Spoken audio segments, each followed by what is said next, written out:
আসসালামু আলাইকুম দর্শক, এখন বলবো মুনাফিকের কিছু বিষয় নিয়ে কথা বলবো। আমরা আসলে মুনাফিক হয়ে যাচ্ছি। আমরা মানুষের সাথে বেইমানি করি, আমরা তেলবাজি করি, আমরা একজনের কথা আরেকজনের কাছে যায় বলি। মুনাফিকের আলামত কটা জানেন? তিনটা।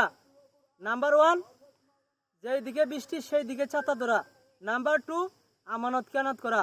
নাম্বার থ্রি, ওই যে এর কথা এর কাছে, এর কথা এর কাছে, হ্যাঁ, চুকুল করি। হ্যাঁ, এগুলো হচ্ছে তিনটা মুনাফিকের আলামত। আমরা মুনাফিক হতে চাই না, আমরা সঠিক মুসলমান হিসেবে থাকতে চাই।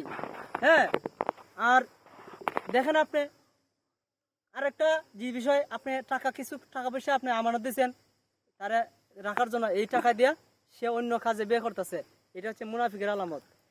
আর গিরিঙ্গিবাজি, শয়তানি, এগুলি ছেড়ে দিতে হবে।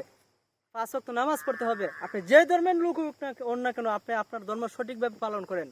মুনাফিক হওয়ার চেষ্টা করবেন না। মুনাফিক থেকে আমরা বেঁচে থাকবো। মুনাফিকের কারণে কিন্তু রাসূলুল্লাহ সাল্লাল্লাহু আলাইহি ওয়াসাল্লাম বেশি বেশি কষ্ট পাইছে, রসুল বেশি মার খাইছে মুনাফিকের কারণে। মুনাফিকের কারণে কাফেরের হাতে মানে কইছে, নির্যাতিত হয়েছে আমার নবী হযরত মুহাম্মদ সাল্লাল্লাহু আলাইহি ওয়াসাল্লাম। আল্লাহ রসুল বলছেন যে মুনাফিকরা আমাকে যতটুকু কষ্ট দিয়েছে, কাফেররা আমাকে এতটুকু কষ্ট দেয় না। কারণ কাফেররা আমার সাথে সরাসরি যুদ্ধের সম্মুখীন হয়েছে, আর মুনাফিক আমার সাথে চলছে, আমার সাথে ফিরছে, আমার বিরোধিতা করছে। এর নাম হচ্ছে মুনাফিক। যারা মুনাফিক কি করতেছেন, এগুলা ছেড়ে দেন, ভালো হওয়ার চেষ্টা করেন, মানুষের উপকার করার চেষ্টা করুন। কাউকে ষড়যন্ত্র ক্রাইম করার চেষ্টা করবেন না, বিপদে ফেলানোর চেষ্টা করবেন না। আজকে আপনি আমাকে বিপদে ফেলাইছেন, কালকে আপনাকে আল্লাহর পক্ষ থেকে আপনি বিপদে পড়ে যাবেন। যারা যারা ভিডিওটি দেখতেছেন অবশ্যই লাইক কমেন্ট শেয়ার করে দেবেন। আসসালামু আলাইকুম।